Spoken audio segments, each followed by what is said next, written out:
Hello again, everyone.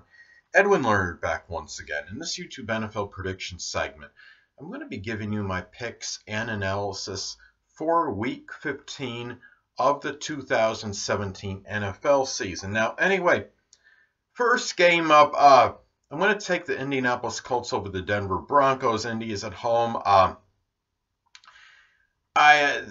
This is really going to qualify as one of the toilet bowl games of the week. Both these teams are really bad, of course. Indianapolis, though, has dominated Denver at Indy in recent time. They have won 6 consecutive games against the Broncos at Indy. I think also wide receiver T.Y. Hilton may be due for a breakout game as well. In a short week, of course, is going to favor the home team. Indy is +3 in turnover differential, and you have the Denver Broncos right now. They're -14 in turnover differential. Now, they're also 0-6 on the road this season. And you look at, the number one, I know that Denver is number one, I believe, in total defense, but it hasn't really played much in their fortunes lately because the offense just can't seem to get going. They had a very good dominant defensive performance. That was against the Jets at home last week. And, really, can they repeat that on the road against Indy where they've had trouble in recent time? I don't think so. I like Indianapolis at home. Next game. Well, next game, I'm going to take the Detroit Lions at home over the Chicago Bears. Detroit right now, number 4 passing yards per game, as opposed to Chicago, number 32 in the NFL passing yards per game. They've also dominated the series in recent time, the Lions against the Bears. They have won 8 of the last 9 versus the Bears. And they're also 4-0 in their division. They, right now, they have obviously much better quarterback in Matt Stafford than the Bears do. Bears are really losing 5 of 6, as I stated before, number 32 in the NFL in passing yards per game. I don't see a lot of sustained drives from this team in this game. And Chicago is 0-4 against the division. Now, they did have a superlative effort against the Bengals last week. I give them credit for that. But the Bengals are kind of falling apart right now. And, for them to go in to Detroit and do the same thing, back-to-back road games, and play that impressively, no, Detroit is definitely a lot better than the Bengals. Chicago will not do that to the Lions, I don't think, in this game. I like the Lions at home. Next game, I'm going to take the Kansas City Chiefs at home over the LA Chargers. I'm sure a lot of people are going to go with the Chargers. I know they're on a rampage. They've been on a roll. But you look at Kansas City. Okay, they won their last game, which is a good sign. They finally broke that losing streak they had.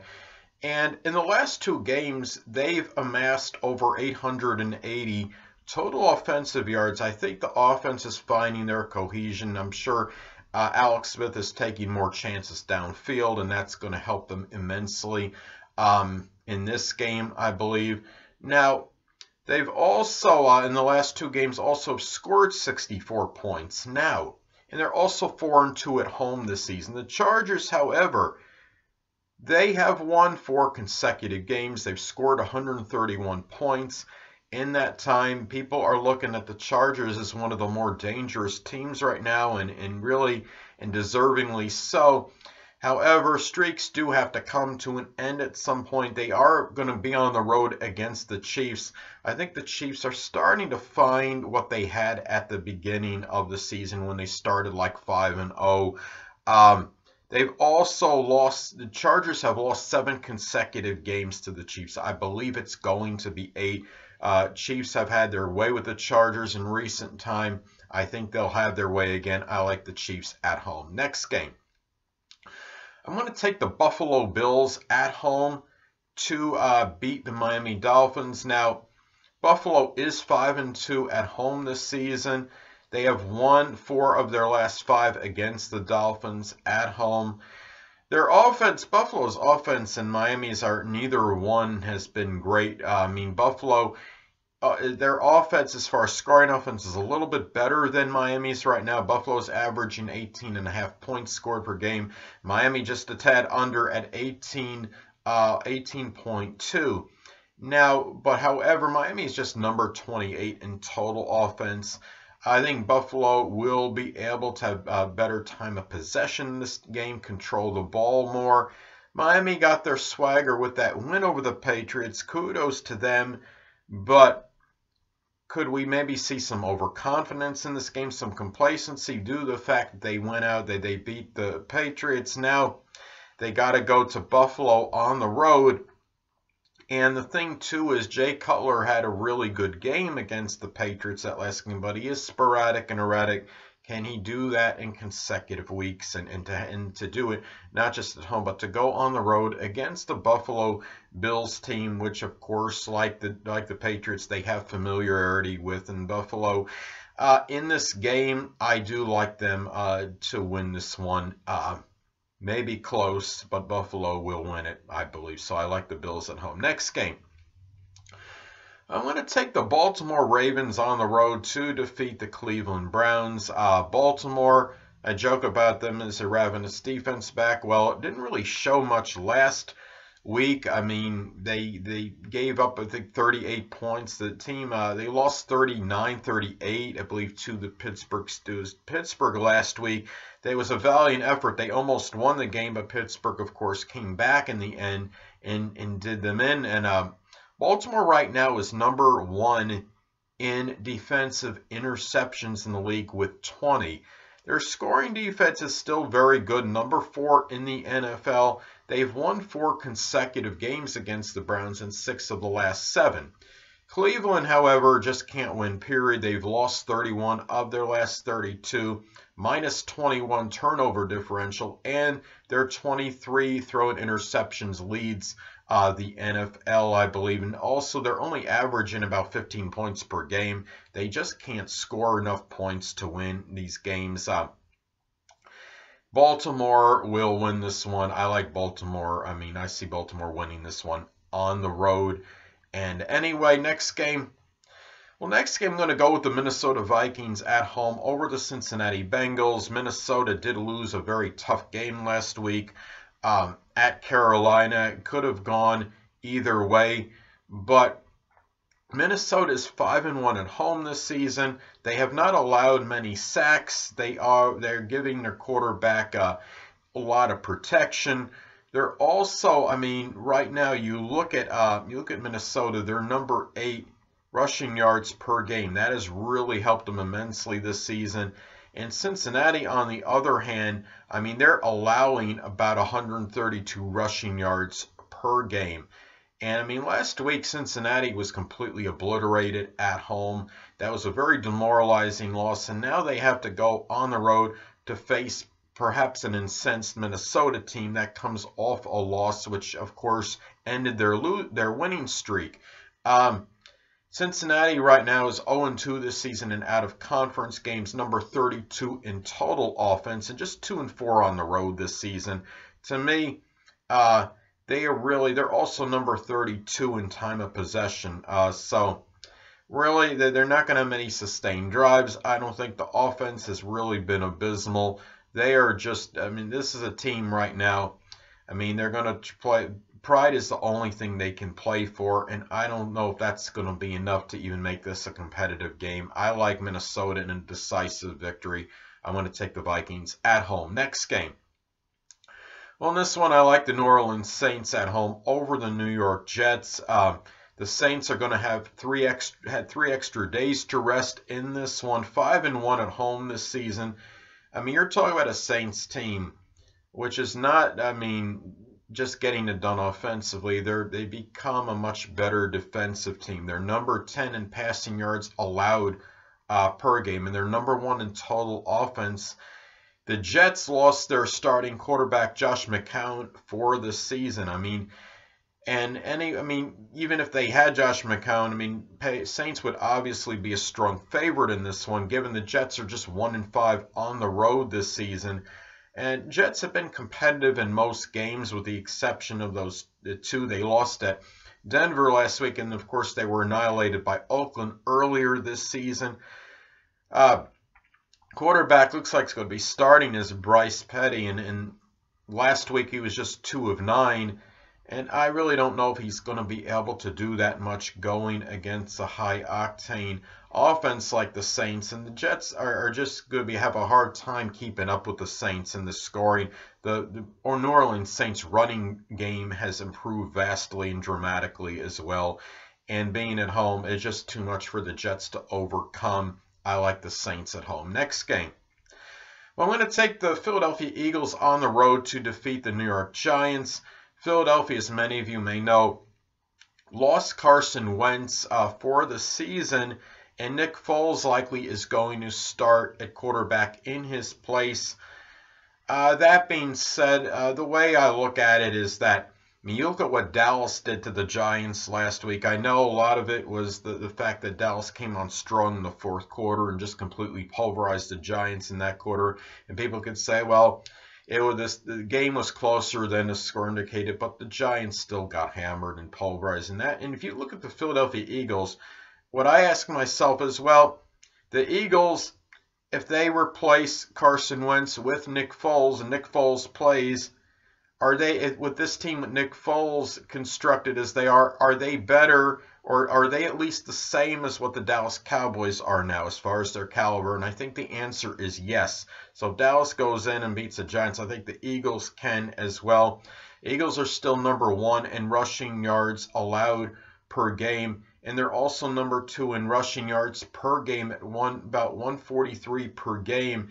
I mean, they played a very good game against a competitive team with the Rams, against the Rams last week at Los Angeles.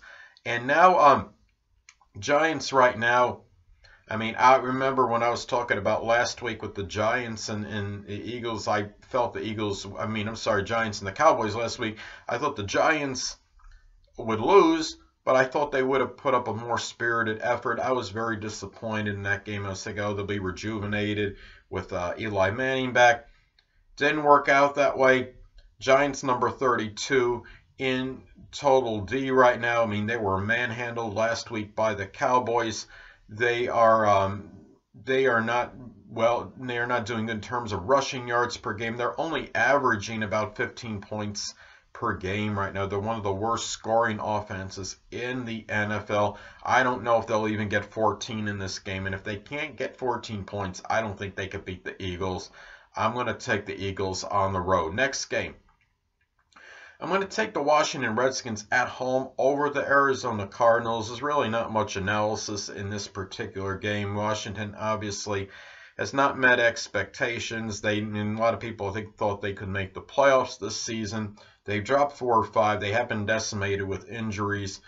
Quarterback Kirk Cousins, I like to think he should have a good game in this one. And the team's averaging about 22 points per game right now. Now, Arizona is averaging less. They're averaging 17.8 points per game. They come off with a good win over the Titans last week. The defense played very well. I mean, but a lot of that effort, expending all that energy defensively, now having to go on the road, playing Washington. I will say one thing, linebacker Chandler Jones for Arizona having a really good season, number 1 in the NFL in sacks. And you have Larry Fitzgerald, who of course is one of the best wide receivers in the game and probably of all time, if I'm not mistaken. He's number, I think 3 now, is it, in receiving yards per game, I believe it is. I'm not sure if it's receiving yards or if it's receptions, but I believe it's one or the other. And, I mean, there's really not enough superlatives you could use to describe Larry Fitzgerald. And, you have him in the game. You always got some chance, at least on the offensive end. But that being said, I mean, these two teams are both ravaged with injuries. But Washington, I take on virtue of them being at home. I'm going to take the Redskins at home in this one. Next game. Well, this should really be a good game, especially if Aaron Rodgers plays and comes back. Carolina, I'm going to take Carolina at home, though, over the Green Bay Packers. They defeated a Minnesota team last week that looked nearly invincible. They have won 5 of 6. I think tight end Greg Olsen, though he was held with no catches last week, I think he's actually going to factor in a little bit better, more so in the offense this week. Green Bay right now is number 24 in passing yards allowed per game. And I think Greg Olsen can do a little bit better, figure more prominently in the offense this week against that pass defense. And you figure even if, quarterback Aaron Rodgers, not a given he's going to play, but even if he does, you figure it's going to be his first game back after being out for some time. And we gotta see how he's actually going to do. I don't know if he's going to have like this monster game where he throws for like 350 yards and 4 touchdown passes. He'll be good, but I don't know if he'll be great in his first game back if he does play. Wide receiver Devontae Adams has done very well. He will obviously he's got to have a very big game, I think, for the Packers to have a chance in this, whether Hundley plays or Rodgers. But that being said, the Packers have played actually well in their last 3 games. In absence without Rodgers, they've won their last 2, and then the game before those 2 wins, they actually did everything but beat the Steelers at Pittsburgh. So but that being said, I'm going to take Carolina at home in this one. Now, next game, I'm going to take the Jacksonville Jaguars at home over the Houston Texans. Jacksonville right now, there's not enough you could say about their defense at this point in time. Who would have thought that the Jaguars would be in first place at this point in the season? Number 1 in defensive sacks. They're number 1 in rushing yards per game. And their scoring defense is number 1 at 15.5 points per game allowed. It's a very stingy and tenacious defense. You look at Houston. Houston, of course, another team ravaged with injuries. They got plastered in week 1 by the Jags 29-7, and that was at Houston. They were sacked 10 times in that game. Will the offensive line do any better in this one? Well, probably a little bit anyway, because the odds are they're not going to give up 10 sacks in this one. But, they could likely at least give up 4 or 5. And I think it's going to be very hard for Houston to establish, really maintain drives and establish good field position in most instances in this game. For me, it would be hard to go against the Jaguars. I like the Jaguars at home. Next game. Well, this should be a very good game. I'm going to take the Seattle Seahawks at home over the LA Rams. Seahawks went in, they beat the Los Angeles Rams earlier this season at LA 16-10 in week 5, I believe it was. They're 4-0 in their division, and the Rams right now are in first place still despite the loss to the Eagles. They're averaging 30.5 points per game. They were held scoreless in about the last 2.5 quarters of that loss to Seattle earlier this season. I think they know in their hearts they could play better. They got much more potential than what they showed in that loss to the Seahawks. They'll play better. I think they're going to put more points on the board in that one. But Seattle is still very good. They're not a great home team, but still a very good home team. And this is the team. The Rams, they just got to get over that hurdle and that hump and be able to beat Seattle. And they might have the better record than Seattle right now. But for some reason, I just think that Seattle still is going to have their number. And I believe in being at home, I think in the fact that they know they beat LA earlier this year at LA, that's going to give Seattle the confidence, and they know they can beat them. So I'm going to take Seattle at home. Next game. I'm going to take the New England Patriots on the road to defeat the Pittsburgh Steelers. Now, New England right now, okay, they have won 4 straight versus Pittsburgh. I know they had the demoralizing loss last week to Miami, but that was just one game. And with Tom Brady, Patriots, I believe, are 40-11 following a loss. Very resilient. They really bounced back from losses. Very good. And to think, are they going to... It's been some time since the Patriots have lost 2 consecutive. I know they have not lost 2 in a row this season, and they did not lose 2 in a row last season. Many of you remember last season they lost that game like week 4 to Buffalo. Then they lost much later in the season to Seattle. That was at home. So it's been at least close to 2 seasons. in which the Patriots have not lost consecutive or back-to-back games. I don't think it's going to happen in this one. They are also, I mean, they just have the one road loss between, this season and last season. So you look at Pittsburgh now. A lot of people believe Pittsburgh is going to win this game. Right now, if the season were to end, Pittsburgh would actually have the #1 spot in the AFC. They have won 8 consecutive games. They're the hottest team in the NFL. Pittsburgh has shown vulnerability in recent weeks, though. The last 3 games were very tight. I believe it was combined 7 points they won by. And, I mean, they got, right now, you look at the Steelers, they got as far as rushing yards per game, the #1 rusher in Le'Veon Bell, #1 receiver in terms of receiving yards with Antonio Brown. I think Ben Roethlisberger is #2. He is #2 in the NFL in passing yards. So they got, I mean, arguably the 2 best in terms of as far as the best wide receiver, possibly, arguably the best running back in the NFL, and one of the best quarterbacks in the NFL.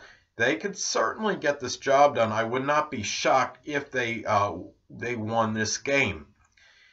But that being said, I mean, the Patriots have obviously been an obstruction and a stumbling block that the Steelers can't seem to get over. And I think it's kind of like seeing is believing in this one. I'll believe it if New England goes in there and they lose. I know a lot of people think New England's going to lose this game, but I'm not one of them. I'm going to go with the Patriots to bounce back in this game and win a tough road game against the Steelers. I like the Patriots on the road. Next game. Well, I'm going to reluctantly pick the Tennessee Titans to bounce back and beat San Francisco at San Francisco. Tennessee right now, I mean, even when they win, of course, they generally don't dominate teams. I mean, I think about their only win that they actually dominated anybody was against Jacksonville earlier this season. Tennessee, though, 3-4, I think, on the road this season. They only had 65 rushing yards last week. You figure they got to do better than that this week. Derrick Henry has to get this going, I think. You look at San Francisco. Now, they're on their little modest 2-game winning streak. And now quarterback Jimmy Garoppolo, he has really played very well for them. I mean, he was perfect as when he started for them in New England. And he's won his only 2 starts for, San Francisco. He's looked everything but flawless. And the thing about this is part of the reason too, a lot of people might not say this, but what I noticed is for the 49ers in the last 2 games, they have dominated time of possession big time. They've averaged holding on the ball on offense, possessing the ball for about 37 minutes per game in the last 2 games. So that's like 37 minutes to 23 minutes for the opposition. So they are figuring out how to manage that time, how to dominate time possession, how to control, have really ball control drives, time-consuming possessions and drives, and holding onto the ball and keeping it out of the opposition's hands. And they really they have showed some improvement, even though it's just 2 games. I like what Garoppolo's done. I wouldn't be shocked if they won this game, actually. But I think right now, the fact that Tennessee, knows the playoffs can be very well in sight. They know they have an opportunity to at least stay close to the Jaguars. If they lose this game and the Jaguars win their game, if the Jaguars win their game, which of course is very likely being at home against Houston, the Titans, they would drop 2 behind Jacksonville, and I think they got that pressure on them that they got to win this. I like Tennessee on the road. Next game. I'm going to take the Dallas Cowboys on the road to defeat the Oakland Raiders. I like what Dallas has done the last 2 games. Quarterback Dak Prescott has looked solid. They also, right now, you look at the Dallas Cowboys, they have had over 300 yards rushing combined the last 2 games. And right now, even without Ezekiel Elliott, the running game has played very well. They're actually finding ways to generate points. Oakland right now, only 2 defensive interceptions on the season. Wide receiver Amari Cooper, what is going to happen with him? Is he going to break out in this particular game. I mean, is he going to be questioned? His status right now is questionable, last I had checked. And you look at Oakland last week, they were lackluster for the first 3 quarters. They came on a little bit stronger in the fourth. They've shown certain inconsistency on the offensive end. I think Dallas right now is ready to make a little bit of a push and at least get themselves where they're at least close to a playoff position. I want to take the Cowboys to win this one on the road. Next game, I'm going to take the Atlanta Falcons to win on the road against the Tampa Bay Buccaneers. The Atlanta Falcons have won 4 of 5 games. They've only allowed 17 sacks on the season. And for the last 3 games, they've just allowed 46 points. The defense is starting to come on strong for this team. They're going to have an extra 3 days off as well in this game. You look at, 3 games off compared to Tampa Bay. Now, 3 more games of rest compared to Tampa Bay, I should say. Now, Tampa Bay right now, I think what it's going to come down to, I think the defensive line of Tampa Bay, they're going to lose that battle in the trenches against the offensive line of Atlanta, because Tampa Bay only has 17 defensive sacks, while Atlanta has only just allowed 17. Tampa Bay has lost 3 consecutive games. They've scored 30 points 1 time in the last 8 games. Their offense is struggling right now. They might be number 5 in the NFL in passing yards per game, but unfortunately that hasn't manifested in scoring a lot of points. That being said, Atlanta's offense is better in this game. I think they're going to give Matt Ryan tremendous protection, all time to throw, and I think that's going to ultimately help lead to an Atlanta victory. I like the Falcons to prevail on the road. Anyway, people, that'll conclude this YouTube NFL prediction segment for my Week 15 picks and analysis for the 2017 NFL season. And until next time, people, Edwin Learnard saying stay well.